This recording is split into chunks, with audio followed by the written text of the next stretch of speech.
All right, everybody, welcome back to the Kleen-Rite radio podcast. I am Fix It with Phil, and as always, I am here with my good buddy, Mark Tyndale. Mark, how we doing today? Phil, I'm doing great today, and I'm super excited we're going to talk about some really simple but great stuff today. Yeah, some key items that really don't take a lot of investment other than a little bit of time, right? But things that you can do on a regular basis to keep your customers happy, feeling good about your site. It'll make you feel good about your site. They'll respect your site more, and it'll only drive revenue up, right? I call this the daily investment, the stuff you think about every day that is easy, low-hanging fruit, daily investment. So the daily investments to the clean site standard, how to build consistency and drive customer respect, right? The focus is to stay on track with keeping your site at a respectable level, right? Trash off of the ground, bays cleaned, wands in good shape, all those types of things we take for granted because we're moving through so quickly on a daily basis. Oh, I got to do this. Oh, I got to do that.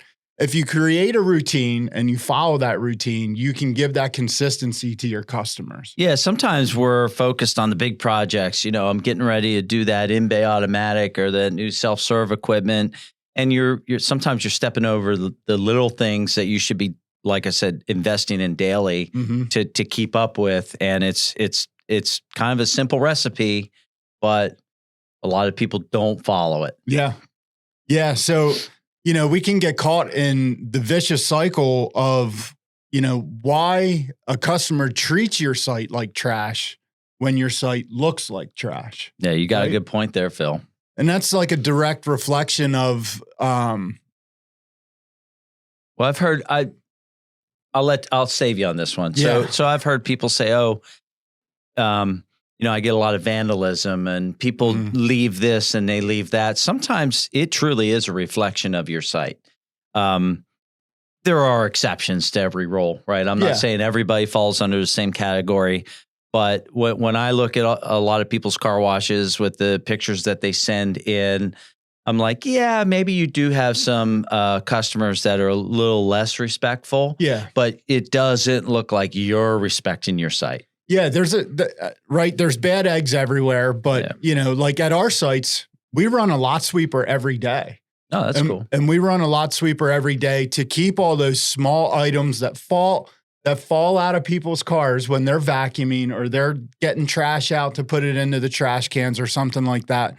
Right? Instead of getting frustrated about those few items that fall out when they're walking to the trash can or whatever, if you just pick it up with a smile, or you run your lot sweeper over the site and get all that stuff up, if you keep your blacktop clean, everybody else is going to instinctively try to keep your blacktop clean as well. Yeah, it's amazing if you have an attendant, and most of us have cleanup attendants. Some of us smaller mom and pops, they do it themselves. Yeah. But it's amazing if you just use that lot sweeper, that little brush with that thing while people are vacuuming, the difference you get from the way that people will treat your site. Changes their mindset because you're letting them know that you care and that you don't want those things on the ground. So that makes them instinctively not want to upset you or upset the status quo of trying to keep a clean site. It makes them want to keep a clean site as well. Yeah, the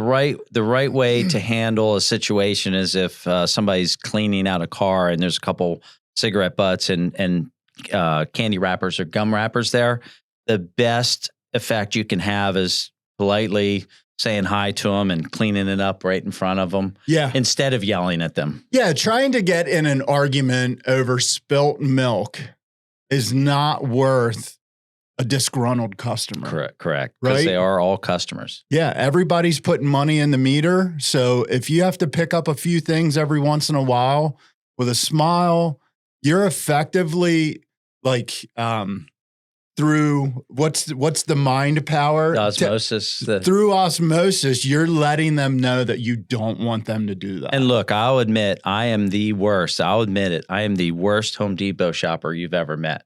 I'll pick something up change my mind and put it back into the wrong spot. And the best guys at Home Depot are like, sir, I'll help you get that back to the right spot. Yeah. They don't say, hey, you took that from aisle 7 and you left it in aisle 11. What are you doing, man? Yeah, they're chasing you down the aisle with your cart. Hey, man, you're putting it back in the wrong spot. Yeah, and if there's vac hoses laying on the ground, just wind them up. Wind them up. And you don't have to, it doesn't have to be a whole thing. I'm surprised how many of my customers, good, bad, indifferent, I watch them and they look at the other 8 vac hoses that are rolled up real nice and they'll look and I'll watch them wind them up and put them back on the vacuum. And, it's kind of, like you said, lead by example. Yep.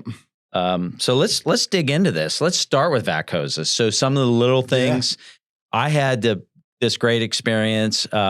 It's so minor, but it was great. So we had a guest host and a visitor come see us, talk about customer experience. I think we both learned a little bit about it.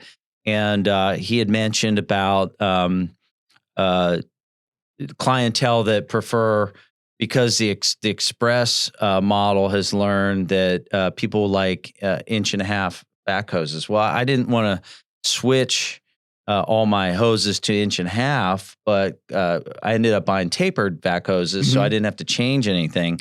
And wow, something so simple. We've gotten so many comments, and it's kind of funny because we're trying to do some other projects and we're like, hey, look at this project, look at that project, look what we've done here. And we've gotten so many great comments on, was it 80 new vacuum hoses I have that are all tapered, they're all clean, they're all the same color, and they are so much easier to use. And people have been commenting on it far more than I would. To me, I was like, it's just a vac hose. Yeah. But wow, what a difference that made. But those are those things that we take for granted, right? Like we're used to 2-inch vac hose. It doesn't get clogged as much, all those types of things. And it's easier for us, or that's what I'm used to. This is what I always order. But when you look in the catalog and you see that tapered hose is available and it's easier to use for somebody, right? It's that small thing. And they're easier to hang up and they stay hung up. Yeah. Easier. They fit in the cradle better. Yeah. We're all like, we've been doing this so long and we never thought of this. And it was just a simple comment in passing and we made the change. And it was one of the better, smaller changes we've made in 20 some years. But you get, you're saying that you're getting phone calls. People are thankful that you changed that experience for them. You've made it easier. You've made it nicer. Right. And people are taking time out of their day to call you or leave a comment or just talk to it. And some of the folks have said, wow, we love your new vacuums. And we didn't. We just got new vacuum hoses. Yeah. Yeah. And some decals and stuff. But you can change, again, you've just by changing vac hoses and changing decals, somebody, there's people that are like, oh, this is all brand new stuff. Yeah. Right. So, and that is a huge topic of, let's move into the bay, right? In the bay, every quarter we change out hoses, swivels, guns, wands, tips, foamy brush handles, brush heads, all of what I like to call the bay gear. That's a quarterly change out, no questions asked, right? And that does 2 things. 1, it looks refreshed. Yep. And 2, you're not getting that Saturday call that a hose broke. 3, you're not getting that Saturday call that a foam brush head fell off, because you're predictively maintaining and it's looking good and it has a function to it. Yeah, exactly. And it, anything, there's somebody here that always says anything the customer touches should look and feel new. Yeah. And that has stuck with me since I've heard that, because it really does make a difference. When somebody picks up a foam brush and it has that classic U, right? I don't want to put that on my car. Like I personally don't want to put that on my car. I don't want to put that on your car. Right. So why would you want somebody to pull into the bay, pay you money that they had to work for, to use a brush that they wouldn't want to wash the floor with? Yeah, and look, people bend wand lance tubes, right? Yep. They bend them. It's just Yep. it's going to happen.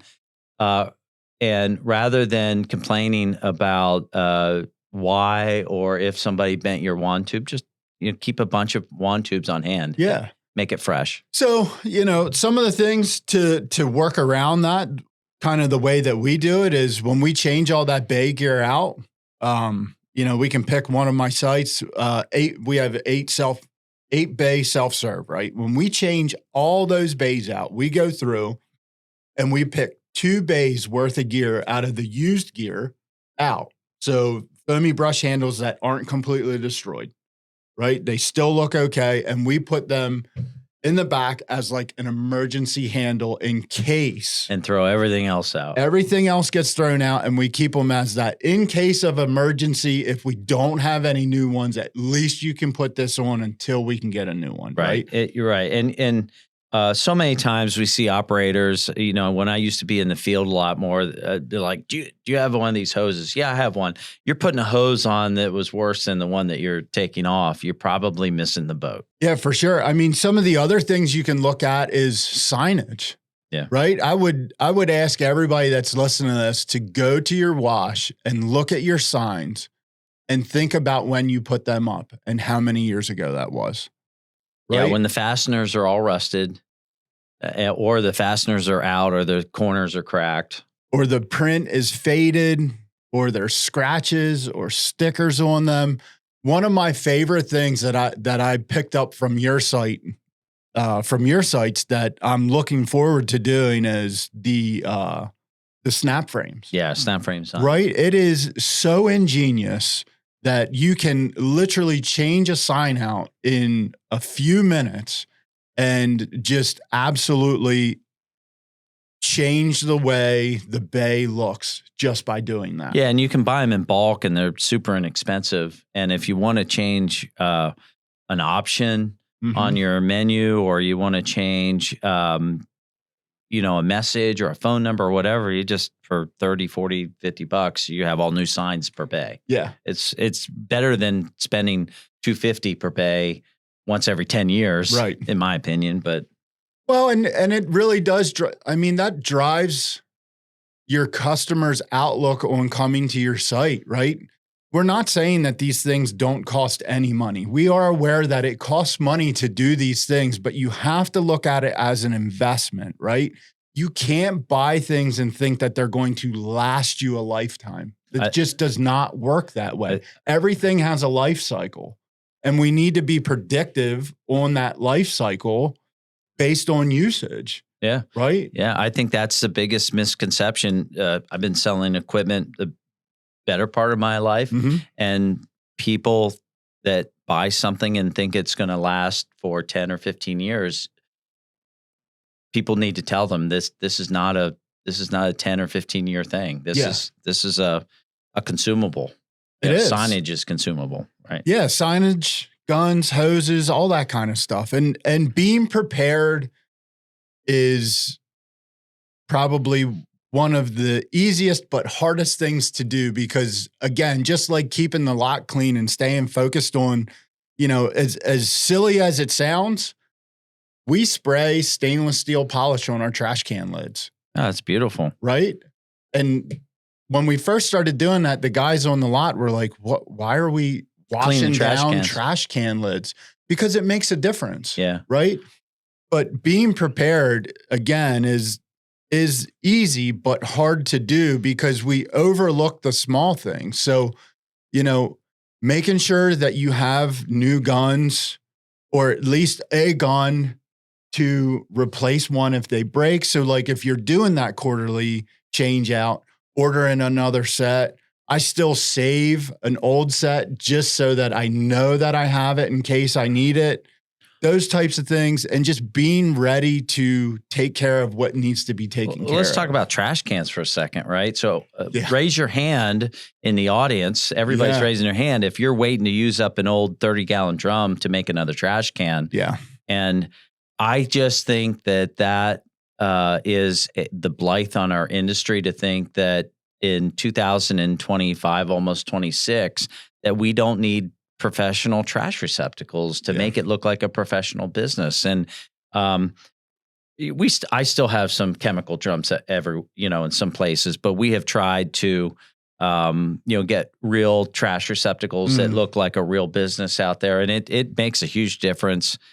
Bollard covers. So you were at my site a couple months ago, and I'm not at all the sites every day, and you were leaning on one of my bollards, and I looked at it, and I was like, oh my God, that looks awful. I think I was taking a picture of something else, and just last week we put all new red bollard covers at that site, and it looks fantastic. Yeah, all those old painted, concrete kind of swelling out the top of them. You buy a bollard cover that's a little bit bigger, it can go over it.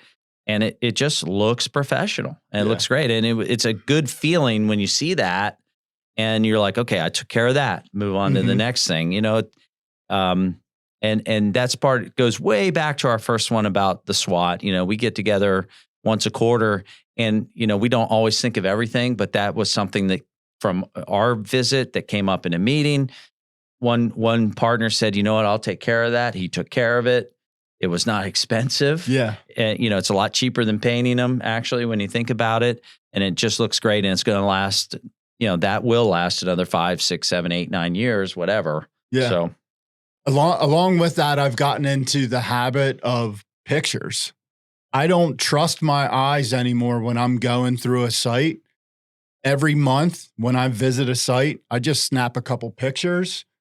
And then go back to it later. Yeah. And then I do what I need to do for that day. And then I come back to those pictures and just relook at them and like give an honest assessment of, man, that does not look that great. Yeah. Right. Or this definitely needs attention, whatever that looks like, and then you can create a list on, what do I need to do next? Right. Equipment room doors. Right? If they're rusted at the bottom, or the paint's chipped, or they look weathered and disgusting, I mean, you can go to Home Depot and get a gallon of paint for what's a gallon of paint anymore? $30. I have no idea. $30 or something like that, but that's just one of those things that we take for granted because we see that door so much. And if your steel commercial door is rusted up 4 inches on the bottom, it's time to pay somebody to come out and, put a new door frame in and get a new door and then paint it. Well, and that'll drag us right into the next thing of, the back to the 3 C's, the capacity, the capability, and the cost, right?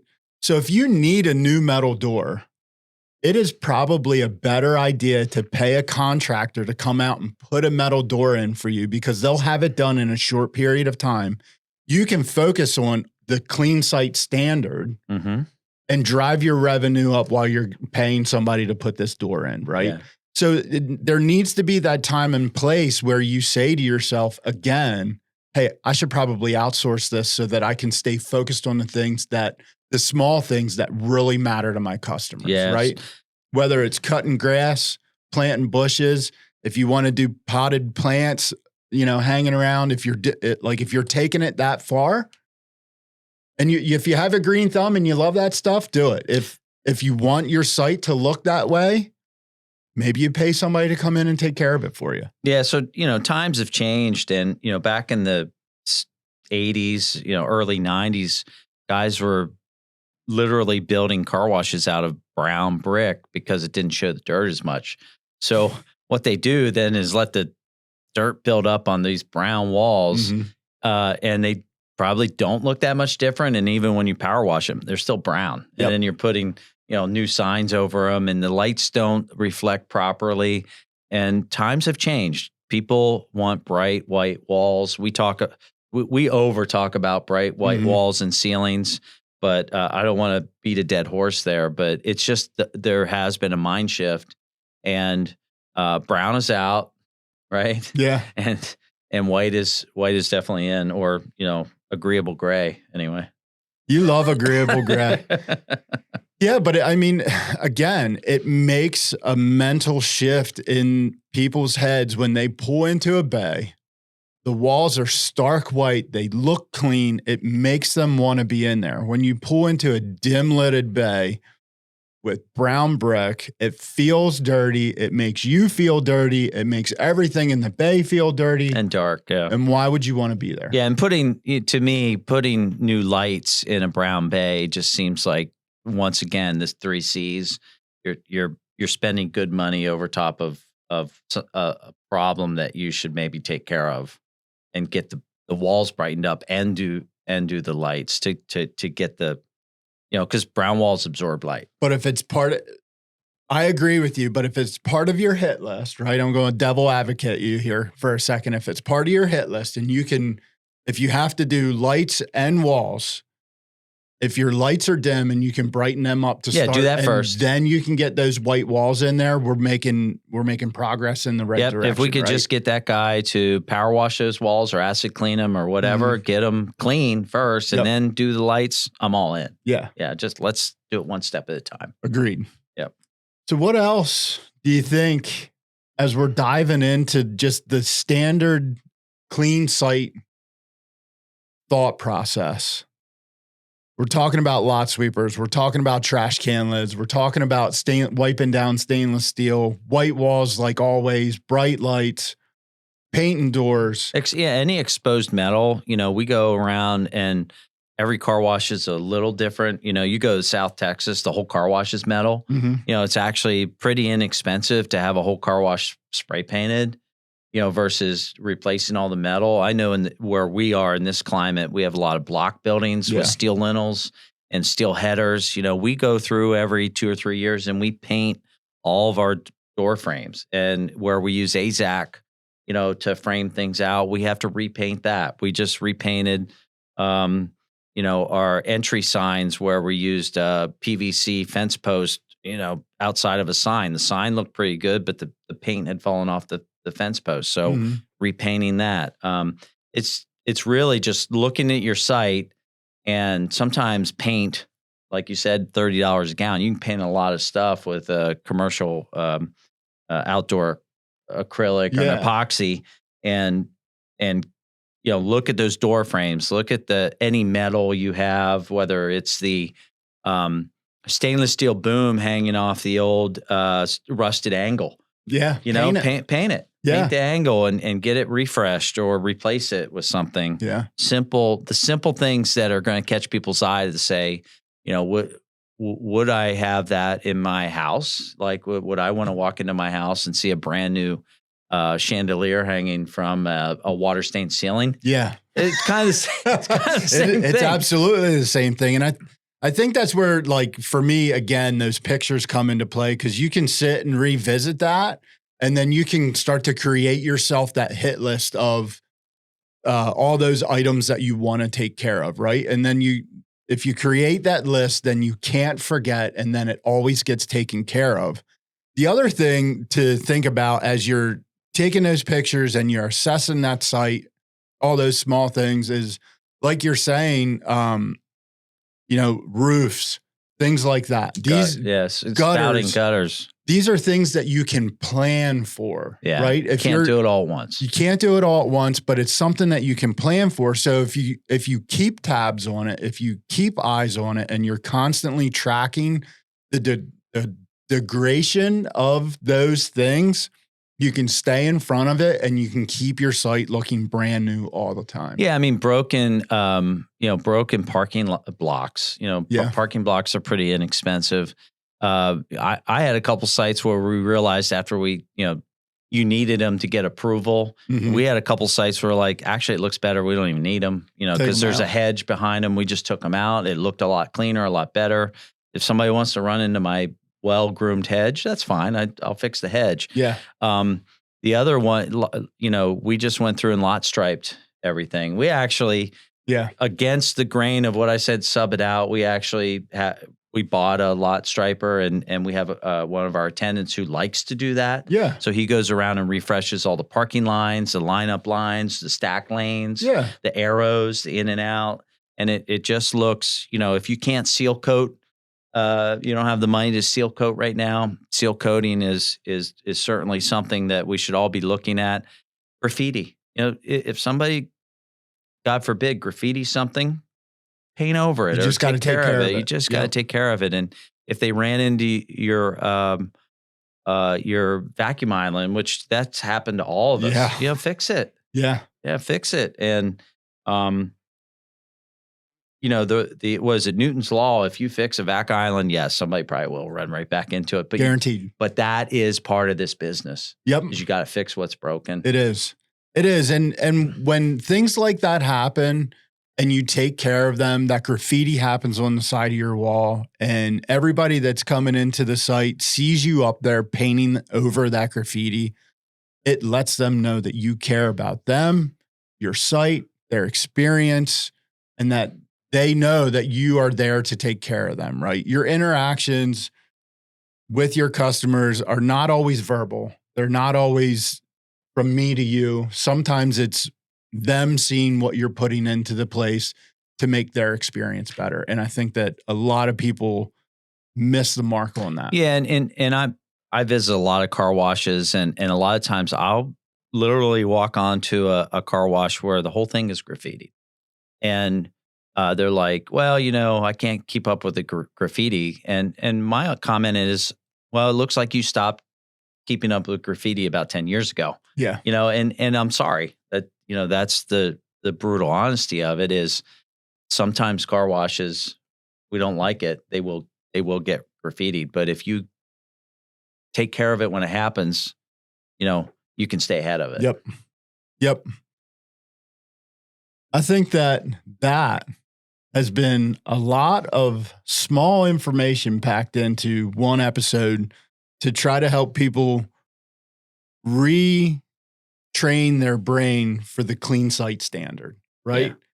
Cleanliness, refreshing, and we're not talking about completely gutting your site. We're just talking about repainting that equipment room door. Yeah. Cleaning the stainless on your trash can lids, cleaning the stainless on your coin boxes, changing out that bay gear, quarterly, or if it's bad, if it's a misshapen brush head, taking care of that. Yeah. And if you don't believe us, right? If you think what we're saying is not true, we're seeing this rebirth of self-serve washes. Mm-hmm. And I just talked to a guy in Florida yesterday who's taken an old graffitied wash, and it was quarters only. He's going to do everything we just said. He's going to image it, logo it, and if somebody who's never been in the business is willing to make that more than that daily investment, mm-hmm. the business is there for you to keep up with it on that daily investment and to get up to what the new entries in the industry will do. Yeah. They're willing to do it. Mm-hmm. And the returns are there. Absolutely. For these daily investments all day long, you have to get your mind around how do I do this? Yeah. You have to create a plan and you have to be consistent and you have to dedicate yourself to doing that. And it's not an overnight thing. You're not going to paint a door and then all of a sudden you're going to make twice the amount of money, right? You have to build that consistency. Your customers need to see that. It's an overarching theme that you have to get to the end of the road on. Yep, for sure. I think that's... Wow. Yeah. We hit it hard. Pretty good. I mean, and, for everybody out there, I know that you guys might be thinking, well, I know all these things. The question is, do you do them? Right. Right? Right. So we have data that says only 20 to 30 or 40% of the operators in the United States do this. Yep. The rest of them don't. Mm-hmm. They are starting to listen. They're starting to do it. But if you're one of those folks who's waiting to see, you might be waiting too long. Yeah, guaranteed. Yeah. Guaranteed. All right, everybody, that's going to be it for this episode of the Kleen-Rite Radio podcast. I want to thank everybody for tuning in and just ask that you comment, like, and subscribe if you're enjoying what Mark and I are doing. And we're also going to do a new thing. If you want to share your success stories at your wash, the things that you've done that have brought you success, and you have pictures, please send that in to the podcast email address. We would love to share them with the listeners out there to get this word out so that everybody knows that we're not just sitting up here making this stuff up, selling snake oil. Yeah. It's the real deal. We know that it works, and we know that there are people out there doing it, so we would love to share your success. And I want to thank our sponsor, Solve Industrial, great vendor partner of ours. They sell bearings and all kinds of stuff. So look them up if you have a chance. And that's pretty much it for today, Phil. All right, Mark, and everybody out there, thank you, and we'll catch you on the next one. Thanks.